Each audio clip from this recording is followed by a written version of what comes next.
Today, we're diving into a review of the LG 86-inch UR8050. If you're looking for a large screen TV at a budget price, this might be on your radar. But is it worth it? Let's break it down in layman's terms. Quick specifications, starting with the basics.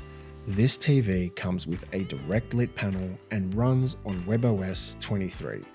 It's powered by the Alpha 9 Gen 6 processor, the same one you'd find in the B3 OLED. The display is a native 120Hz panel, which is a nice touch, especially for an LED TV. It also supports high dynamic range, but unfortunately, it doesn't include Dolby Vision HDR. I'll come back to that a little later in the video. The remote is the standard LG Magic Remote, which is basically the same across the entire line, so no surprises there. While it's getting a little outdated, it's still simple and effective enough to get the job done. The audio system is pretty simple, with a basic 2-channel speaker setup, and it does support enhanced audio return channel for better sound quality if you decide to pair it with a soundbar or receiver at some point down the line. You'll get 4 HDMI inputs, 2 of which are HDMI 2.1, so it's got some future proofing there. When it comes to smart TV features, this TV uses the WebOS operating system, which is pretty user-friendly. You'll have access to all the major streaming platforms, so no worries there. The only downside is that it can be a little bit slow to navigate at times, which can be frustrating if you're in a hurry. In terms of display specifications, as mentioned, the 86-inch UR8050 uses a direct lit panel, so it does not include local dimming, but that's also reflected in the price of the TV.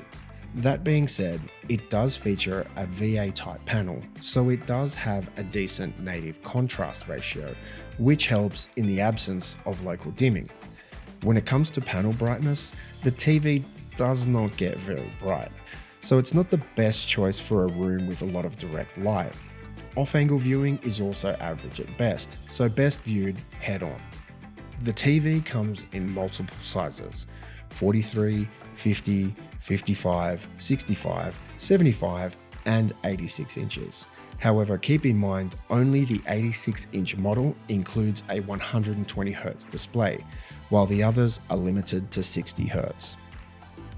On the gaming front, as I mentioned, the 86-inch model supports a 120Hz refresh rate, which is great for smoother gameplay. However, it doesn't come with premium gaming features like variable refresh rate, so you may experience some screen tearing if your frame rate isn't consistent. On the plus side, it does have HDRG, which helps with HDR gaming, and it also has low latency mode, meaning it automatically switches to a game mode when you start gaming. Plus, there's the LG gaming dashboard, which is a neat little feature. Moving over to high dynamic range. One topic I will be covering more in depth in the future is HDR, and when one can say, yes, this is real HDR. So many TVs these days will say HDR on the box, but when enabled, the presentation often looks worse than SDR. It's a bit of a marketing gimmick. The best way I can explain is that on a lower spec TV, manufacturers offer HDR as a feature.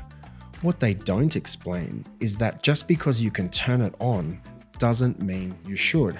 Realistically, HDR is a bit of a mess.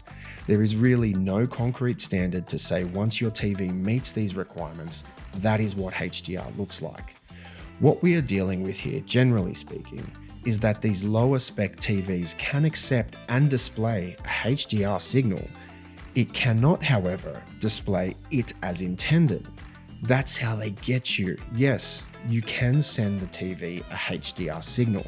It will show a picture, but it's nowhere near the brightness or contrast ratios in order to say it's an accurate HDR presentation. As you can see here in this basic demonstration, same content, HDR versus SDR. Often, HDR will look the same or worse. In my opinion on this particular TV, The HDR presentation looks worse simply because the TV is pushing the backlight harder, which then makes lifted blacks look more obvious, well, at least to me. In fairness, it's not as obvious in person, but to a good eye, you can notice the difference. Stick to SDR and know what you're buying ahead of time. I know so many people who turn on HDR thinking that's the right thing to do and live with the TV that way for so many years, not realizing it's actually making the TV perform worse.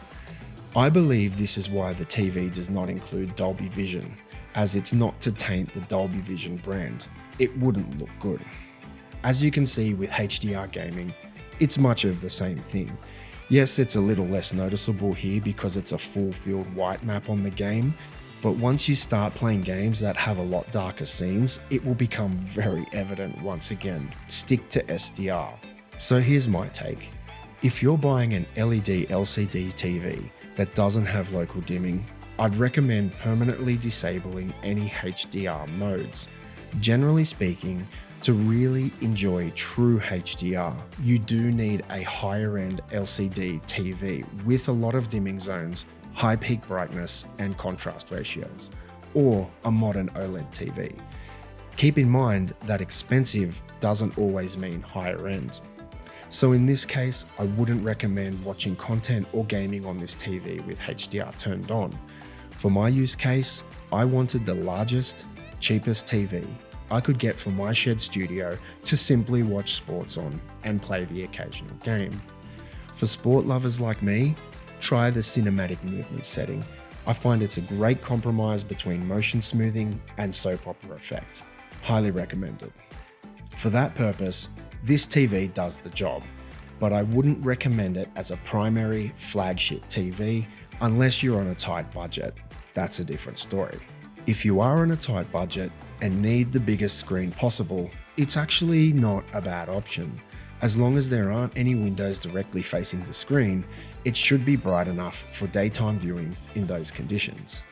And that's my review of the LG 86-inch UR8050. If you found this video helpful, give it a thumbs up as it really helps the channel.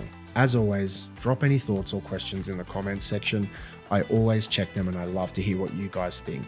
See you in the next video, and as always, until next time.